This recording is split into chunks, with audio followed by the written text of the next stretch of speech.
जय हिंद, नमस्कार। मैं सत्येंद्र कुमार और हमारे साथ है आशीष जी और अनूप जी। तो हम लोग आज जो है ना, जो अभी 3284 का एग्ज़ाम डेट आया है, जो कि फरवरी में होना है, 1 फरवरी के लगभग।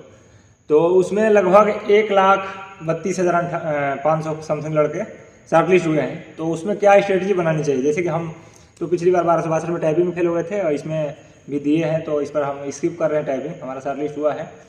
या फिर टाइपिंग करके भी डीबी स्किप कर सकते हैं, क्योंकि सेम लेवल पे जाने का भी कोई मतलब नहीं है और पैसे भरने पड़ेंगे पुलिस में पूरा। तो आप लोगों के लिए हम लोग स्ट्रेटजी बनाने वाले हैं, कैसे आप लोग तैयारी करेंगे, जैसे हम लोग ने किया था। तीनों लोग सेलेक्टेड हैं 3284 अलग है। और इसमें आशीष जी का भी बढ़िया नंबर है, हालांकि ये टाइपिंग नहीं करते हैं, इनका एजीटीए में सिलेक्शन हो गया है, तो ये भी जाएंगे रिजाइन करके पुलिस। तो अलग अलग सब्जेक्ट वाइज कौन सी बुक से पढ़ें, कैसे पढ़ें, और नोट्स हम लोग के पास भी हैं। तो आप लोग व्हाट्सएप ग्रुप के लिंक ज्वाइन कर लीजिएगा, इस वीडियो के डिस्क्रिप्शन में है। और चैनल को सब्सक्राइब कर लेंगे तो आपको हर सब्जेक्ट का नोट्स दिया जाएगा, क्योंकि हम लोग बहुत दिन से लिख कर नोट पढ़ते थे, तो नोट्स रखे हुए हैं। तो चलिए आशीष जी से पहले हम बात करते हैं कि जूनियर स्टैंड की आप कैसे तैयारी किए थे, जिससे कि आपको कितने नंबर आए थे? उसमें हमारा लगभग 66-67 कुछ ऐसे था ही, मतलब इसी समथिंग याद नहीं आ रहा है। तो इतना नंबर लाना भी आसान नहीं है, क्योंकि हमारा तो इससे कम ही है, क्योंकि हम उसमें लेट हो गए थे ज्वाइनिंग में हमारा, तो हम उसी में भाग दौड़ कर रहे थे। हम तो डायरेक्ट एग्जाम दिए थे, शायद 68-68 के करीब था, याद नहीं आ रहा है मेरे। तो चलिए आशीष जी कुछ बताइए इन लोगों को कैसे आपने तैयारी किया था, कौन कौन सी बुक यूज किए थे, और अनूप जी भी बताएंगे कुछ। सबसे पहले तो मैं आपको बता दूं कि इसका तैयारी करने के लिए आपको कुछ स्पेसिफिक बुक रखनी चाहिए, जो बहुत ही मतलब कारगर सिद्ध होगी। जैसे आपका अगर हिंदी का देखा जाए तो आदित्य पब्लिकेशन सबसे बेस्ट है इस समय के हिसाब से। तो आप उस बुक को अगर पूरी तरीके से अगर पढ़ जाते हैं, हर एक चीज़, जैसे उसमें आता है विलोम हो, जैसे वन वर्ड सब्स्टिट्यूशन को क्या बोलते हैं, अनेक शब्द, एक शब्द, तो वो शब्द अगर उसमें से अगर पढ़ जाए तो उसी में से आता है, ये नहीं कि बाहर से नहीं देगा। तत्सम तद्भव, ये सब शब्द आपको उसी में से मिल जाएंगे। तो ये टॉपिक जो इम्पोर्टेंट है, जो बहुत लोग नहीं कर पाते हैं, अगर जो पढ़ा रहेगा वही कर पाता है, क्योंकि संधि समासी नॉर्मल रहता है, सब कर जाते हैं। तो आपको सिलेक्शन लेने के लिए कुछ लोगों से अलग करना होगा। तो आप कहाँ पर अलग कर सकते हैं? तो यही सब टॉपिक्स हैं, वहाँ पर आप अलग कर लीजिए। तो हिंदी का आप उस बुक से तैयारी कर सकते हैं। और बाद बाकी किया जाए मैथ रीजनिंग का, रीजनिंग 15 नंबर का आता है, तो उसके लिए आप बस मार्क टेस्ट देंगे ना, कोई भी प्लेटफॉर्म का उठाकर, कोई दिक्कत नहीं है, आपका इजीली हो जाएगा। कोई उसके लिए स्पेशल नहीं पढ़ना है, वो मार्क टेस्ट से कवर हो जाएगा और वो भी इजीली आता है, आप इजीली बना जाएंगे। रीजनिंग में जो है ना, डाइस वाले क्वेश्चन जो होते हैं, वो काटने वाला, वो चैप्टर जरूर पढ़ लीजिएगा। उसमें से जब क्वेश्चन आता है ना, तो सबसे नहीं बन पाता है। हाँ, डाइस। बाकी कैलेंडर वगैरह, घड़ी वगैरह सब बना लेते हैं, उसमें से आता भी नहीं है। वही चीज़। ABCD नहीं आता इसमें, यूपी ट्रिपल से थोड़ा सा हट के पूछता है, तो वही चीज़ है। तो उसमें आप देखना पड़ेगा ना कौन से स्पेसिफिक टॉपिक से क्वेश्चन पूछ रहा है आपको, मतलब पेपर दे दिया जाएगा आपको। अगर इस ग्रुप में जुड़ जाते हैं तो हमारे पास पेपर है, 1262 का भी होगा और ये 5500 का भी होगा। तो उसका आपको पेपर हम PDF प्रोवाइड कर देंगे। उसमें आपको ये भी बताया जाएगा, जैसे अगर आप कहेंगे तो नेक्स्ट वीडियो में भी बताया जाएगा कि कहाँ से कैसे क्वेश्चन, सीटिंग अरेंजमेंट से कितना उठा रहा है, ब्लड रिलेशन से कैसे क्वेश्चन उठा रहा है, इसके बारे में एक टॉपिक बनाकर भी अगर कहेंगे तो आपको वीडियो प्रोवाइड कर दिया जाएगा। जैसे हिंदी का भी अगर मतलब समय हम लोग के पास मिलेगा तो हम लोग प्रयास करेंगे कि एक टॉपिक वाइज दे दें कि संधि से कितना क्वेश्चन उठा रहा है, समाज से कितना उठा रहा है, कौन सा टॉपिक ज़्यादा इंपॉर्टेंट है, उस क्रम से आप पढ़ेंगे ना तो आपको इजीली हो सकता है। हमको नहीं लगता है साहित्य से उतना क्वेश्चन इसमें नहीं उठाता है। राइटर वगैरह पूछेगा और उसमें अवार्ड पूछता है, अवार्ड, पद्मश्री पुरस्कार, ज्ञानपीठ पुरस्कार, ये सब जिसको पहले मिल गया हिंदी के क्षेत्र में, इसमें से पूछ लेता है। जीके और हिंदी दोनों मिला कर पूछ लेता है, इसमें कुछ ना कोई अवार्ड जरूर उठा लेगा। वही चीज़ है। तो बहुत सारी चीज़ें। सत्येंद्र जी, आप एक बार इसका सिलेबस क्लियरफाई कर दीजिए, तो ये कहाँ से कौन कितने नंबर के क्वेश्चन कौन कौन से उठाए। देखिए मैं बता दूं कि जो यूपी जीके है उसमें से 20 नंबर, 20 क्वेश्चन, तो उसके लिए आपको क्या पढ़ना है? परीक्षा वाणी है, परीक्षा वाणी एकदम रामबाण बुक है, और EP स्पेशल का मेरे पास नोट्स भी है,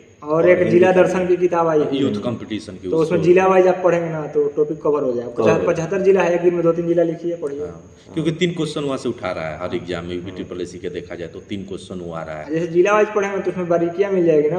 मान बारीकी लीजिए कोई राइटर है पश्चिमी यूपी का है और पूर्वी यूपी का कोई चीज उठा के दे दिया, तो कहीं ना कहीं उसमें आप मिसमैच कर जाए। आपके क्षेत्र का रहेगा तो आपको पता रहेगा, लेकिन दूसरे क्षेत्र का रहेगा तो कैसे पढ़ें? जैसे पुलिस के पेपर में आ गया था सुरहाताल पक्षी बिहार, अब जो बलिया में है हमारे यहाँ, जो पश्चिमी यूपी के लड़के उसको ध्यान से अगर पढ़ेंगे तो सही होगा, नहीं तो गलत हो जाएगा। उत्तर प्रदेश के जो पूर्वी जिले के लड़के हैं, इनको आम बात है तो यही होता हम है। लोग घूमने जाते हैं उसमें, तो वही चीज़ है। तो वो यूनिवर्सिटी भी वहीं पे बना है। कोई ऐसा टफ क्वेश्चन पूछ देगा कि आप उस क्षेत्र का रहते हुए भी सॉल्व नहीं कर पाते। जैसे एक बार हम लोग में पूछा था क्वेश्चन AGTM में कि उन्नाव का प्राचीन नाम क्या है, तो उसका जब स्पेशल नहीं पढ़ेंगे तो नहीं हो पाएगा।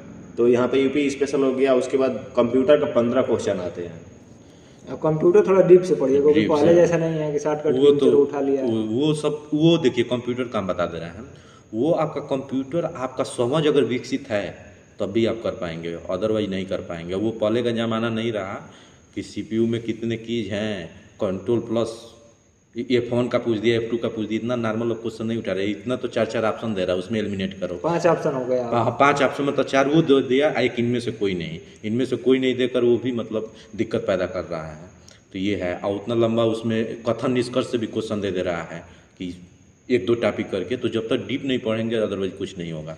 तो इसके लिए फर्स्टली ये चीज़ है, तो इसके लिए हम आपको एक सजेशन देना चाहते हैं कि इस किताब से लेकर आप नहीं पढ़ सकते हैं, क्योंकि आपको समझ में आएगा ही नहीं। डीप लर्निंग, मशीन लर्निंग, ये सब जो इसको टॉपिक किसी है ना किसी टीचर से जरूर पढ़िए, टीचर से यूट्यूब पढ़ना पे पड़ेगा। कोर्स खरीद के। कहीं से आपको पढ़ना पड़ेगा। इसका हम सजेशन नहीं देंगे आपको कि नहीं आप किताब से पढ़ लीजिए हो जाए, समझ में नहीं आएगा। हमको ही नहीं समझ में आया था, हम भी किसी टीचर से पढ़ें और उसको समझे, तब जाकर मेरा क्लियर हो गया। तब तुम बहुत सारी चीज़ें अब जान गए, डीप लर्निंग क्या होती है, मशीन लर्निंग क्या होती है, क्लाउड कंप्यूटिंग क्या होती है। ये सब थोड़ी इंपॉर्टेंट टॉपिक है। यहाँ से लगातार क्वेश्चन बन रहा है, 1-2 यहाँ से क्वेश्चन दे रहा है। और पहले जो क्वेश्चन AI मशीन लर्निंग, हाँ AI आर्टिफिशियल इंटेलिजेंस तो AI का जमाना हो गया। फोटो बनाइए ऐसा दिखेगा वैसा। वही चीज़ है। तो हम लोग हिंदी का 30 बता दिए कहाँ से पढ़ना है, कंप्यूटर का 15 बता दिए और यूपी जीके का 20 बता दिए। यानी 65 क्वेश्चन हो गए। हाँ, अब बच गया रीजनिंग और जीके जीएस। तो रीजनिंग से रीजनिंग के 15 15 क्वेश्चन, वो तो आप धुआंधार उसको कर देंगे, उसमें कोई दिक्कत वो मार्क नहीं। टेस्ट दे देंगे, हाँ। आप इजीली सॉल्व अब बच गया जीके जीएस का 20 को क्वेश्चन, इसको वो कैसे करना ऑलराउंडर है? रहेगा पूरा, उसमें इतिहास, भूगोल, साइंस, हाँ, सब current सब्जेक्ट affair रहेगा। सब। तो कॉमन उसमें आपको हर चीज को पढ़ना पड़ेगा, क्योंकि साइंस से भी क्वेश्चन उठा लेता है। उसका केमिस्ट्री यही से है उठा ना, लेता उसका हम ये आपको स्ट्रेटेजी बता देना है कि मतलब मेन चीज़ ये है ना कि ज़्यादा डीप पढ़ने से कोई फ़ायदा नहीं है। उसका आप एकदम नॉर्मल लूसेंट लीजिए, नॉर्मल क्वेश्चन करिए। अगर इधर आप स्कोर गेन कर जा रहे हैं, हिंदी में आप आराम से कर जाएंगे, अगर मेहनत रीजनिंग में आराम से कर जाएंगे। रीजनिंग में आराम से कर जाएंगे। फिर आप यूपी जीके में भी अगर अच्छा से पढ़ रहे हैं, जिला दर्शन ये जब से बताया गया परीक्षा वाणी अगर कवर कर लेते हैं तो उसमें भी ठीक कर जाएंगे। और कंप्यूटर अगर पढ़ लिए तो कंप्यूटर में 13-14, मेरा ये 15 में 14 क्वेश्चन इस बार सही हुआ था। GT वाले में, VP वाले में भी मेरा 15 में 14 सही हुआ था। और जूनियर असिस्टेंट में 15 में मेरा 13 क्वेश्चन सही था। तो हम तो जब कंसेप्ट क्लियर हो जाएगा तो उसमें भी बन जाएगा। अब जीके पर आप उतना समय ना दीजिए, बस लूसेंट लीजिए या नॉर्मल जो क्वेश्चन होता है, क्योंकि उसका ब्रॉड सिलेबस है। 20 क्वेश्चन कवर करने के लिए 20 किताबें पढ़नी 20 पड़ेगी। किताबें पढ़ने पड़ेगी, तो फिर वो मुश्किल है। समय एग्जाम नहीं है आपके पास, फरवरी में एग्जाम है, एग्जाम। है ना। नहीं तो उसके लिए एग्जाम निकालने के लिए स्ट्रेटेजी होनी चाहिए, कितना पढ़ना है, क्या क्या पढ़ना है। ये अगर आपको क्लियर है तो आपका एग्जाम निकल जाएगा। आपका अगर 2 साल भी दे दिया जाए और ऐसे पढ़ेंगे तो रिजल्ट नहीं होगा, क्योंकि कितना याद रखेंगे। तो स्ट्रेटेजी वो बनाइए कि जो क्लियर हो कि कौन सा हमको पढ़ना है, क्या छोड़ना है, तब जाकर आपका रिजल्ट हो जाएगा। खास करके आधुनिक भारत पढ़ लीजिएगा, उसमें से एक क्वेश्चन पक्का आएगा। आधुनिक से 1-2 और क्वेश्चन, हिस्ट्री में वो जो सभ्यता वगैरह होती है, सिंधु घाटी सभ्यता, उसमें से एक क्वेश्चन उठा एक लेता है। क्वेश्चन। और उसके बाद जियोग्राफी में इंडियन जियोग्राफी, वर्ल्ड छोड़ दीजिएगा, वर्ल्ड से नहीं पूछता। इंडियन जियोग्राफी में वही शुरुआत के 4-5 जो वो है ना, बस इंडियन जियोग्राफी पढ़ लेंगे, आप इजीली गेन कर जाएंगे। वर्ल्ड जियोग्राफी हिस्ट्री से उसमें पूछता है, BPSC में टीचर तो होगा। वही चीज़ ना। अब देखिए हम लोग कितना एनालिसिस किए कि मतलब कहाँ से आ रहे हैं। इंडियन जियोग्राफी में आपका नदी से पक्का क्वेश्चन एक देगा। तो ऐसे अगर आपका क्रिस्टल क्लियर रहेगा कि इंडियन जियोग्राफी में से भी छांट लीजिए कि कौन सा टॉपिक से ज़्यादा क्वेश्चन पूछ रहा है, तो आपका हो जाएगा।